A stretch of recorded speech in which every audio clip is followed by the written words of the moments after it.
आप कभी ना कभी ऐसे व्यक्ति से अपने जीवन काल में जरूर टकराए होंगे जो ये बोलता मिल गया होगा कि जहां तक आपकी नजर जा रही है वो सब खेत हमारे हैं। भले ही उन खेतों का संबंध उससे हो या ना हो, लेकिन वो बोलता जरूर है कि ये सब कुछ हमारा है। एक दूसरी तरह के भी प्राणी आपको मिल जाते होंगे जो दूसरों की चीज को भी अपना बताने में गुरेज नहीं करते। ऐसे ही दूसरे तरह के प्राणी में आज शामिल हो गए हैं उद्धव ठाकरे के चाणक्य संजय राउत, जिन्होंने दूसरे समाज की रैली को अपना बता दिया, जिसके बाद सच्चाई भी तुरंत खुल गई। और उसके बाद संजय राउत सोच रहे होंगे कि अब बोलें तो बोले क्या, करें तो करें क्या। आपको बताते हैं कि आखिर क्यों, किस बात से संजय राउत को शर्मिंदगी का सामना करना पड़ गया। संजय राउत ने एक वीडियो ट्वीट किया, जिसके बाद संजय राउत, जो कि उद्धव बाला साहेब गुट के सांसद हैं, वो मराठा क्रांति मोर्चा के निशाने पर आ गए। आखिर क्यों संजय राउत आए निशाने पर, आपको बताते हैं। बीते शनिवार को एमवीए और अन्य समर्थक दलों द्वारा राज्य की शिंदे फडणवीस सरकार के खिलाफ में हल्ला बोल मोर्चा निकाला गया था। इस मोर्चे के खत्म होने के बाद बीजेपी नेता और राज्य के उप मुख्यमंत्री देवेंद्र फडणवीस ने इस मोर्चे को पूरी तरह से विफल और नैनो मोर्चा बताया था। देवेंद्र फडणवीस को जवाब देने के लिए संजय राउत ने एक वीडियो ट्वीट किया था, जिसमें काफी भीड़ नजर आ रही थी। अब इसी ट्वीट और वीडियो को लेकर के बवाल मचा हुआ है। मराठा क्रांति मोर्चा ने कहा है कि संजय राउत ने जो वीडियो ट्विटर पर पोस्ट किया है वो महाविकास अघाड़ी का नहीं बल्कि मराठा मोर्चा का है। संजय राउत झूठ बोल रहे हैं और उनके इस ट्वीट के बाद मराठा मोर्चा के पदाधिकारी काफी नाराज हैं। राउत के खिलाफ शिवाजी पार्क पुलिस स्टेशन में शिकायत भी दर्ज करवाई गई है। संजय राउत के खिलाफ मराठा समाज नाराजगी जाहिर करते हुए मुंबई में शिवसेना भवन के सामने जमकर विरोध प्रदर्शन कर रहा है। इतना ही नहीं, राज्य के कोल्हापुर शहर में भी मराठा क्रांति मोर्चा के कार्यकर्ताओं ने राउत के खिलाफ आंदोलन किया। शिवसेना भवन के पास संजय राउत की तस्वीर भी फाड़ी गई और राउत विरोधी नारे भी लगाए गए। मराठा समाज का आरोप है कि संजय राउत ने मराठा समाज द्वारा निकाले गए मोर्चे को महाविकास अघाड़ी का मोर्चा निकालने का प्रयास किया है। इसीलिए उनके खिलाफ पुलिस स्टेशन में आईपीसी की धारा 420 के तहत शिकायत दर्ज करवाई गई है। इस पूरे मामले में संजय राउत ने सफाई देते हुए कहा कि शौक से जांच करिए, मराठा मोर्चा भी महाराष्ट्र की ताकत थी और है। महाविकास अघाड़ी मोर्चा में भी ये ताकत से सहभागी हुए थी। मराठा मोर्चा ने एक समय शिवसेना को खूब समर्थन किया है, जिसका राजनीतिक फायदा शिवसेना को खूब मिला था। लेकिन अगर मराठा मोर्चा लंबे समय तक नाराज रहा तो इसका खामियाजा उद्धव बाला साहेब ठाकरे गुट को आगामी महानगर पालिका में राजनीतिक नुकसान के रूप में भुगतना पड़ सकता है। बिहार में जहरीली शराब पीने से कई मासूम लोगों की जान जा चुकी है। सरकार और प्रशासन की लापरवाही से हुए सामूहिक नरसंहार की वजह से महागठबंधन सरकार विपक्ष के साथ ही अपनों के निशाने पर भी आ गई है। एक तरफ नीतीश सरकार की कथित सुशासन वाली सरकार पर बीजेपी हमलावर है, तो वहीं दूसरी ओर महागठबंधन के सहयोगी सीपीआई भी सरकार के खिलाफ प्रदर्शन कर चुकी है। स्थिति इतनी बेकार हो चुकी है कि सरकार और प्रशासन में कोई तालमेल दिखता ही नहीं। केंद्र सरकार के सभी आदेश राज्य में लागू नहीं हो पा रहे हैं। विधायक और नेता अपनी बात ठीक से प्रक्रिया के तहत कह भी नहीं पा रहे हैं। यानी बिहार के लोकतंत्र में राजतंत्र की प्रवृत्ति पिछले दरवाजे से अंदर घुस आई है। नीतीश कुमार ने जैसे पिछले दिनों बिहार विधानसभा में गुस्सा किया और चिल्लाए तो देखकर मानो ऐसा लग रहा था कि कोई तानाशाह फटकार लगा रहा है। तो क्या बिहार में सरकारी तंत्र और सरकार अब काम करने में सक्षम नहीं रह गई? क्या नीतीश कुमार तानाशाह हो गए हैं? क्या बिहार में अब समय आ गया है कि राष्ट्रपति शासन लगे? और किसने कह दिया बिहार के मुख्यमंत्री को तानाशाह? चलिए आपको विस्तार से बताते हैं।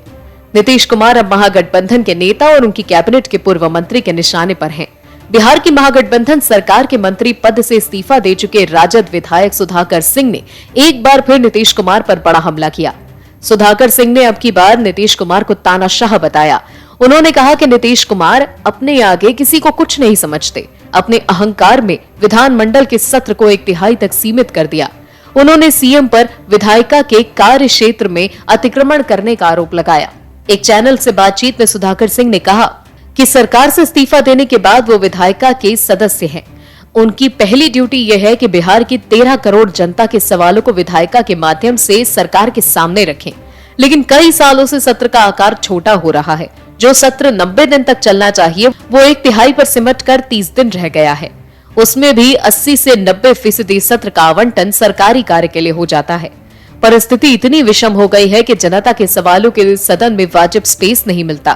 पूर्व कृषि मंत्री ने कहा कि कानूनन विधायिका सर्वोच्च संस्था है, फिर भी यह ठीक से काम नहीं कर रही। इसके लिए नीतीश कुमार दोषी हैं, क्योंकि उनके भीतर एक तानाशाह प्रवृत्ति हावी होती जा रही है। छपरा में जहरीली शराब से हुई मौत और बिहार में शराबबंदी बिंदु पर सुधाकर सिंह ने नीतीश कुमार की कार्य प्रणाली पर सवाल उठाया। राजद विधायक ने शराबबंदी और शराब पीकर मरने वालों को मुआवजा देने पर पूर्व सीएम जीतन राम मांझी के स्टैंड का समर्थन किया। उन्होंने कहा कि मांझी जी के साथ कई सीनियर लीडर्स शराबबंदी कानून की समीक्षा की बात करते रहे हैं, क्योंकि बिहार में शराबबंदी विफल है, लेकिन नीतीश कुमार इसकी समीक्षा के लिए कभी तैयार नहीं है। वहीं बिहार बीजेपी के तमाम बड़े नेता और लोक जनशक्ति पार्टी रामविलास के नेता चिराग पासवान बिहार में राष्ट्रपति शासन लगाने की मांग केंद्र सरकार से करते आ रहे हैं। लोकसभा में छपरा शराब कांड पर बोलते हुए चिराग पासवान ने बिहार सरकार की नीतियों को जिम्मेदार ठहराया और राज्य में राष्ट्रपति शासन लगाने की अपील केंद्र से की। ऐसे में नीतीश कुमार बीजेपी और विपक्ष के अलावा उनके साथ सरकार में शामिल आरजेडी विधायक के निशाने पर भी आ गए हैं। वहीं मोदी सरकार की भी नजर बिहार की हालत पर है। राष्ट्रीय मानवाधिकार आयोग यानी एनएचआरसी की 9 सदस्यीय टीम मंगलवार को राज्य में जहरीली शराब त्रासदी की जांच के लिए पहुंची है। ऐसे में आने वाले समय में बिहार की राजनीति में बड़ा उलटफेर देखने को मिल सकता है।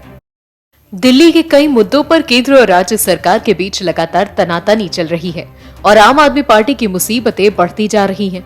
केंद्रीय जांच एजेंसियों को जो सबूत मिले हैं, उसके बाद आम आदमी पार्टी के कई नेताओं की नींद गायब हो गई होगी।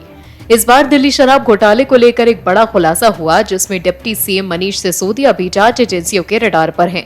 सिसोदिया के बाद अब इस मामले में पार्टी के राज्यसभा सांसद संजय सिंह भी फंसते नजर आ रहे हैं। ईडी की चार्जशीट के मुताबिक दिल्ली आबकारी नीति घोटाले में आरोपी दिनेश अरोड़ा को आम आदमी पार्टी के नेता संजय सिंह ने दिल्ली चुनाव के लिए पैसा इकट्ठा करने के लिए कहा था। आपको बता दें, दिनेश अरोड़ा कथित तौर पर दिल्ली के उप मुख्यमंत्री मनीष सिसोदिया के भी करीबी ही रहे हैं। अगर हम बात करें कि ईडी की चार्जशीट के मुताबिक क्या कुछ मामला है, मामला कुछ ऐसा है कि दिनेश अरोड़ा शुरुआत के दिनों में संजय सिंह से मिले, जिनके माध्यम से वो मनीष सिसोदिया के संपर्क में आए। ये मुलाकात दिनेश अरोड़ा के अपने रेस्टोरेंट अनप्लग्ड कोर्टयार्ड में एक पार्टी के दौरान हुई थी। संजय सिंह के अनुरोध पर उन्होंने कई रेस्टोरेंट मालिकों से बात की और 1000 रुपए के चेक की व्यवस्था की, जिसके बाद दिल्ली में आगामी विधानसभा चुनावों के लिए पार्टी फंड के लिए 82 लाख रुपए डिप्टी सीएम मनीष सिसोदिया को सौंपे गए। और इतना ही नहीं, वित्तीय जांच एजेंसी ने यह भी आरोप लगाया है कि संजय सिंह ने दिनेश अरोड़ा के एक मामले को सुलझाया जो आबकारी विभाग के पास लंबित था। वहीं ईडी के मुताबिक दिनेश अरोड़ा ने दिल्ली के मुख्यमंत्री अरविंद केजरीवाल से भी संजय सिंह के आवास पर मुलाकात की। इसके अलावा दिनेश अरोड़ा ने ईडी को बताया कि वो तेलंगाना के सीएम की बेटी कविता से भी 2 बार मिल चुके हैं। जानकारी के मुताबिक शराब घोटाले में सरकारी गवाह बनने के लिए दिनेश अरोड़ा ने दिल्ली की राउज एवेन्यू कोर्ट का रुख किया था और कहा था कि वो सब कुछ बताने को तैयार हैं। कोर्ट में अरोड़ा ने कहा कि वो सरकारी गवाह बनने को तैयार हैं और मामले से जुड़े सारी फैक्ट्स अदालत के सामने रखने को भी तैयार हैं। अरोड़ा को थोड़े दिन पहले ही जमानत पर रिहा किया गया था।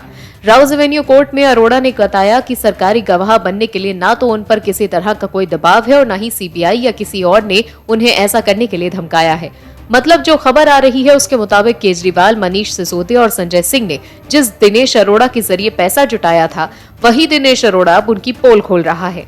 ऐसे में इस मामले में अब मनीष सिसोदिया के साथ संजय सिंह भी लपेटे में आ गए हैं। अब मनीष सिसोदिया के अलावा संजय सिंह भी जांच एजेंसियों के रडार पर हैं, जिसके बाद उनसे भी पूछताछ हो सकती है। ऐसे में कहना गलत नहीं होगा कि सिसोदिया की तरह संजय सिंह भी गिरफ्तारी की तलवार लटकने लगी है।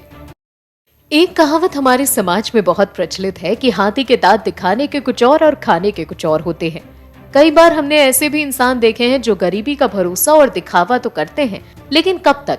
कभी न कभी तो उस अमीर आदमी का गुस्सा गरीब पर निकलेगा ही, कभी न कभी तो मालिक का गुस्सा नौकर पर निकलेगा ही ना।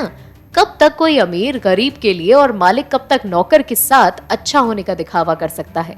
कुछ ऐसा ही कांग्रेस की युवराज, पूर्व अध्यक्ष, गांधी परिवार के वारिस और कांग्रेस अघोषित मालिक राहुल गांधी ने भी कर दिया है। असल में राहुल गांधी भारत जोड़ो यात्रा पर हैं, लेकिन यात्रा के दौरान राहुल गांधी ने अपने कार्यकर्ता के साथ ऐसी हरकत कर दी कि अब बचे कुचे कांग्रेस कार्यकर्ता सोच रहे होंगे कि हम कांग्रेस के कार्यकर्ता हैं या गांधी परिवार के नौकर, क्योंकि जैसा मिस्टर युवराज ने किया वो एक युवराज नौकर के साथ ही करता है। आखिर क्या हुआ भारत जोड़ो यात्रा में, जिसके बाद राहुल गांधी की चौतरफा आलोचना हो रही है? कन्याकुमारी से शुरू हुई राहुल गांधी की भारत जोड़ो यात्रा हरियाणा में प्रवेश कर गई है। भारत जोड़ो यात्रा ने आज नूह के मुंडका बॉर्डर में प्रवेश किया। इस मौके पर हरियाणा कांग्रेस के कई वरिष्ठ नेताओं ने यात्रा का स्वागत किया। इस दौरान राहुल गांधी का एक वीडियो सोशल मीडिया पर तेजी से वायरल हो रहा है। इस वीडियो में एक कार्यकर्ता सेल्फी लेने की कोशिश कर रहा था, जिसे देखकर राहुल गांधी को गुस्सा आ गया। राहुल गांधी ने कार्यकर्ता का हाथ पकड़ा और जोर से झटक दिया। कार्यकर्ता अपना हाथ छुड़ाने की कोशिश करता रहा, लेकिन राहुल गांधी ने उसका हाथ जोर से पकड़े रखा। राहुल किस बात से नाराज हुए इस बात का तो पता नहीं चल पाया, लेकिन हाल ही में यात्रा के दौरान राहुल गांधी ने कहा था कि नफरत के बाजार में मोहब्बत की दुकान खोल रहा हूं। लेकिन अपने ही कार्यकर्ता के साथ ऐसी घटना शायद राहुल गांधी के आंतरिक चरित्र को प्रदर्शित करती है। राहुल गांधी को समझना होगा कि जिस बीजेपी की वो पानी पीकर कोसते हैं, उनकी असली ताकत उनके कार्यकर्ता ही हैं, जो उन्हें चुनाव में जिताते हैं। कांग्रेस के इसी आचरण की वजह से कांग्रेस का मजबूत जमीनी काडर सेवा दल खत्म हो चुका है। अब युवराज की ऐसी हरकत रहेगी तो बचे कुचे कार्यकर्ता और उसके बाद कांग्रेस का भी संपूर्ण पतन हो जाएगा। वहीं इस वायरल वीडियो को शेयर कर बीजेपी के तमाम नेता राहुल पर निशाना साध रहे हैं। वायरल वीडियो को ट्विटर पर शेयर कर बीजेपी सांसद राज्यवर्धन सिंह राठौर ने लिखा है कि मोहब्बत की दुकान के फीके पकवान। कांग्रेस के लिए जनता सिर्फ वोट है, तुष्टीकरण की राजनीति तो इनकी रग रग में है। भारत जोड़ो यात्रा तो सिर्फ एक नाटक है। और भी वीडियोस देखने के लिए चैनल को सब्सक्राइब करें और बेल आइकन को दबाएं।